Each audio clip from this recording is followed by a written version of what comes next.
Assalamualaikum warahmatullahi wabarakatuh. Selamat pagi, selamat siang, selamat sore, dan selamat malam. Perkenalkan, nama saya Ismailaya dari kelompok 5. Jadi kali ini kami akan membahas tentang materi bab 4, yaitu dinamika persatuan dan kesatuan dalam konteks Negara Kesatuan Republik Indonesia. Pada kesempatan kali ini, kelompok saya akan menjelaskan tentang materi poin 3 dan 4, yaitu persatuan dan kesatuan bangsa pada masa demokrasi liberal pertanggal 17 Agustus 1950 sampai dengan 5 Juli 1959. Dan yang kedua, persatuan dan kesatuan bangsa pada masa Orde Lama pertanggal 15 Juli 1959 sampai dengan 11 Maret 1966. Sebelum itu, saya akan memperkenalkan anggota kelompok saya terlebih dahulu. Dengan saya sendiri, Ismailaya. Yang kedua ada Muhammad Rizky Fadilah. Selanjutnya ada Riri Hoiriyah, Irfandi Ramadhanu, dan Alia Zafira Diva Nadia.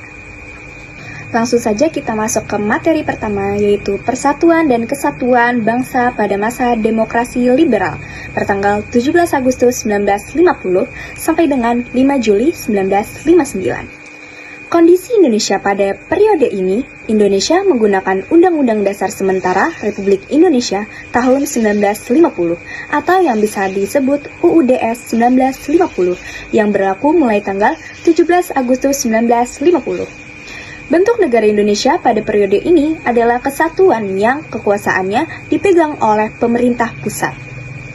Bentuk pemerintah yang diterapkan adalah republik, dengan kepala negara adalah seorang presiden yang dibantu oleh seorang wakil presiden. Sistem pemerintahan yang dianut pada periode ini adalah sistem pemerintahan parlementer dengan menggunakan kabinet parlementer yang dipimpin oleh seorang Perdana Menteri. Praktek sistem pemerintahan parlementer yang diterapkan pada masa berlakunya Undang-Undang Dasar Sementara 1950 ini ternyata tidak membawa bangsa Indonesia ke arah kemakmuran, keteraturan, dan kestabilan politik. Hal ini tercermin dari jatuh bangunnya kabinet dalam kurun waktu antara 1950 sampai 1959. Telah terjadi 7 kali pergantian kabinet, yaitu yang pertama kabinet Natsir dari 16 September 1950 sampai 27 April 1951. Yang kedua, Kabinet Sukirman dari tanggal 27 April 1951 sampai 3 April 1952. Terus yang selanjutnya yang ketiga, Kabinet Wilopo dari 3 April 1952 sampai 30 Juli 1953. Kabinet Ali Sastro Amit Jojo pertama pada tanggal 30 Juli 1953 sampai 12 Agustus 1955.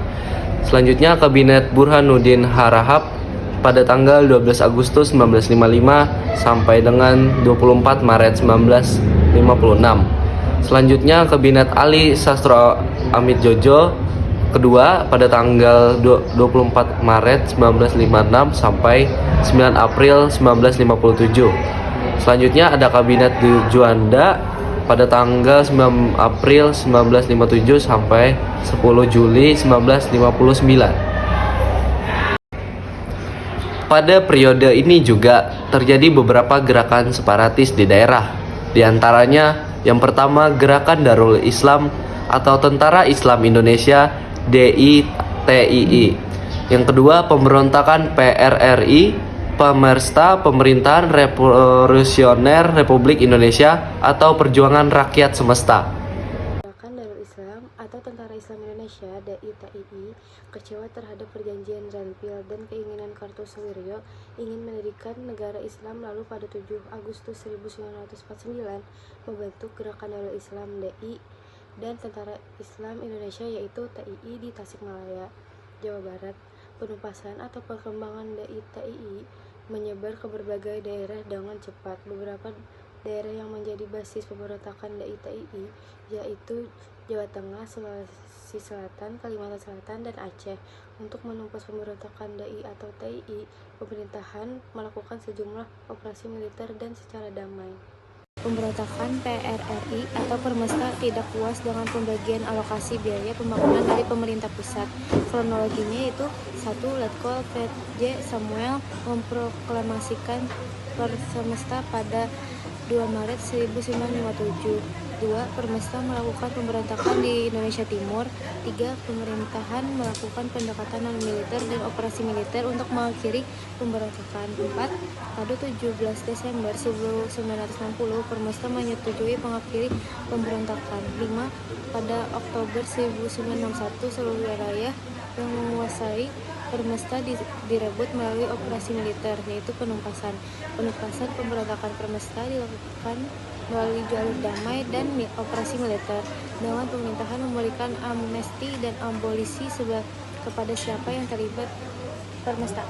Selanjutnya materi tentang persatuan dan kesatuan bangsa pada masa Orde Lama, 15 Juli 1959 sampai 11 Maret 1966. Kondisi Indonesia, sejak berlakunya kembali Undang-Undang Dasar 1945, Presiden berkedudukan sebagai Kepala Negara dan Kepala Pemerintahan. Kabinet yang dibentuk pada tanggal 9 Juli 1959 dinamakan Kabinet Kerja yang terdiri atas: pertama, Kabinet Inti, yang terdiri atas seorang Perdana Menteri yang dijabat oleh Presiden dan 10 orang Menteri. Kedua, Menteri-Menteri ex officio, yaitu penjabat negara yang karena penjabatannya diangkat menjadi materi. Penjabat tersebut adalah: pertama, ada Kepala Staf Angkatan Darat, Laut, Udara. Kedua, Kepolisian Negara. 3. Jaksa Agung. 4. Ketua Dewan Perancang Nasional. 5. Wakil Ketua Dewan Pertimbangan Agung. Terakhir, yaitu ketiga, materi-materi muda sebanyak 60 orang. Pada mulanya, ide demokrasi terpimpin adalah demokrasi yang dipimpin oleh hikmat kebijaksanaan dalam permusyawaratan atau perwakilan. Namun, lama-kelamaan bergeser menjadi dipimpin oleh presiden atau pemimpin dasar besar revolusi. Maka akhirnya segala sesuatunya didasarkan kepada kepemimpinan penguasaan, dalam hal ini pemerintah. Baik, selanjutnya ada macam-macam penyimpangannya. Berikut ini adalah beberapa penyimpangan selama pelaksanaan demokrasi terpimpin, yaitu membubarkan DPR hasil pemilu dan menggantikannya dengan membentuk DPR gotong royong atau disingkat menjadi DPR-GR, yang anggotanya diangkat dan diberhentikan oleh Presiden. Bentuk MPR sementara yang anggotanya diangkat dan diberhentikan oleh Presiden. Kemudian menerapkan Insinyur Soekarno sebagai Presiden seumur hidup oleh MPRS. Membentuk Front Nasional melalui penerapan Presiden nomor 13 tahun 1959 yang anggotanya berasal dari berbagai organisasi kemasyarakatan dan organisasi sosial politik yang ada di Indonesia. Terjadinya pemerasan dalam penghayatan Pancasila. Pancasila yang berkedudukan sebagai dasar negara dan pandangan hidup bangsa diperas menjadi 3 unsur yang disebut Trisila. Kemudian Trisila ini diperas lagi menjadi 1 unsur yang disebut Ekasila. Ekasila inilah yang dimaksud dengan Nasakom, nasionalis, agama, dan komunis. Gagasan Nasakom inilah yang memberikan peluang bangkitnya Partai Komunis Indonesia atau disingkat PKI. Hal tersebut dimasukkan dalam UU RI nomor 18 tahun 1965 tentang pemerintahan daerah, di mana semua unsur Nasakom termasuk di dalamnya. PKI harus diperhatikan dalam menunjukkan unsur pemimpinan Dewan Perwakilan Rakyat Daerah. Karena merasa mempunyai posisi yang kuat, PKI melakukan pemberontakan pada tanggal 30 September 1965 yang menewaskan 7 orang perwira TNI Angkatan Darat. Nah, itu saja yang kami bisa sampaikan. Mohon maaf jika ada salah kata. Saya akhiri. Wassalamualaikum warahmatullahi wabarakatuh. Terima kasih semuanya.